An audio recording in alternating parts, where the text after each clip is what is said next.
Hello guys! Hello Fire Sign! Hello Leo, Aries, Sagittarius! Welcome dito sa aking channel, Kapalaran 888. Fire Sign, Leo, Aries, Sagittarius. Alamin natin kung anong messages, vibration, gabay, energy para sa inyong lahat. General reading to guys, so pwede kang makaresonate. Gamitin mo ang iyong intuition sa panonood. Okay. Meron kang 2 cards dito. Number 22, it's a balanced number. Wow! Fire Sign, Leo, Aries, Sagittarius. Ang nakikita ko sa'yo dito, nangangailangan ka ng balanse sa buhay mo. Okay?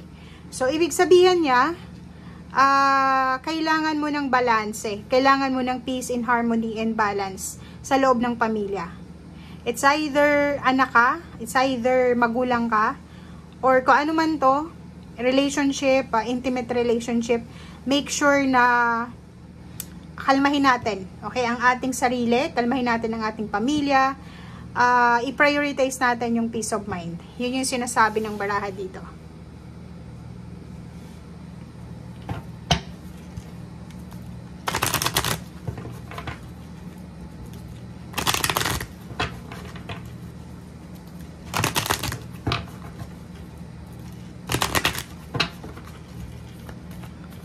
Okay.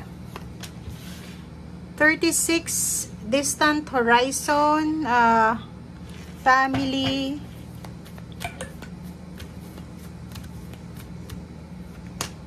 okay, main female, and pathway. Okay.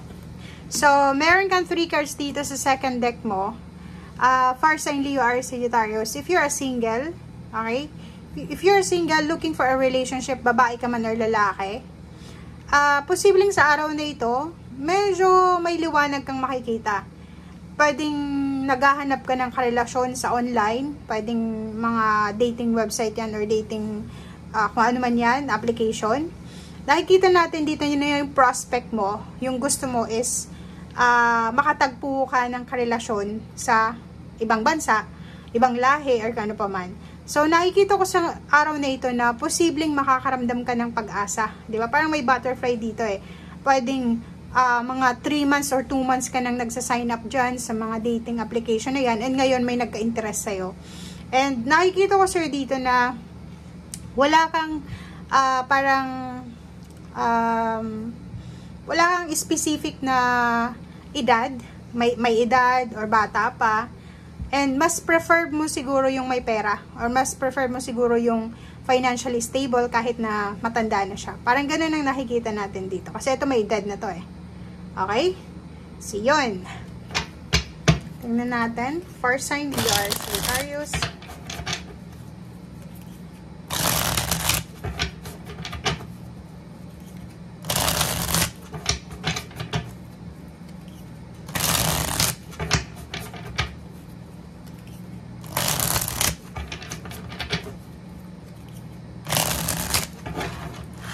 Sorry.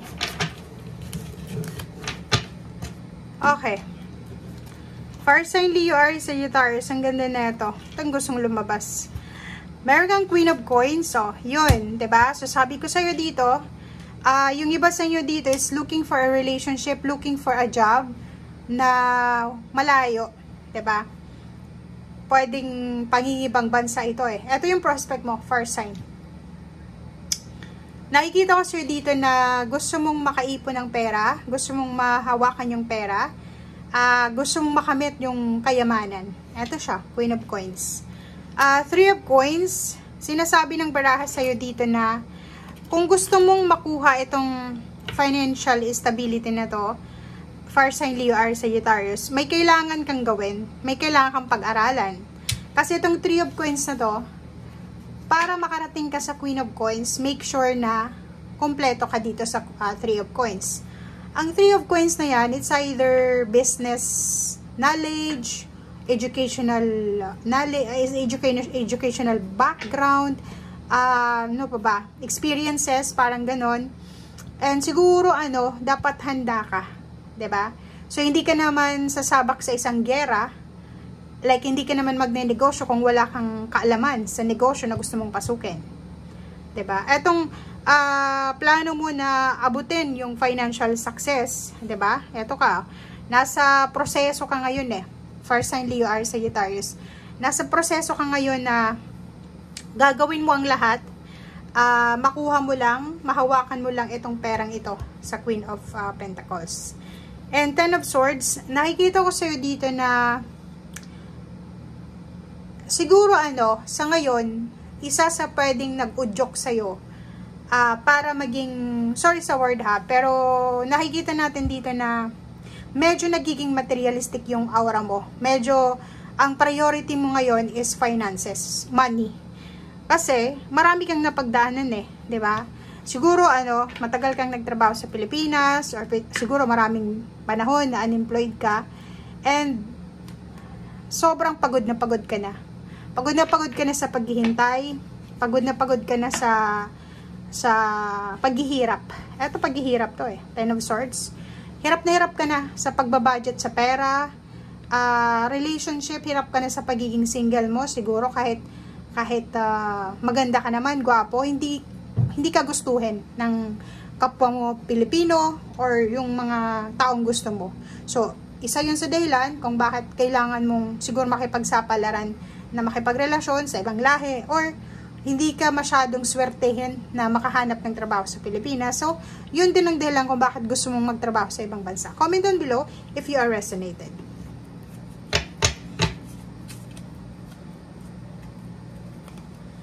Okay.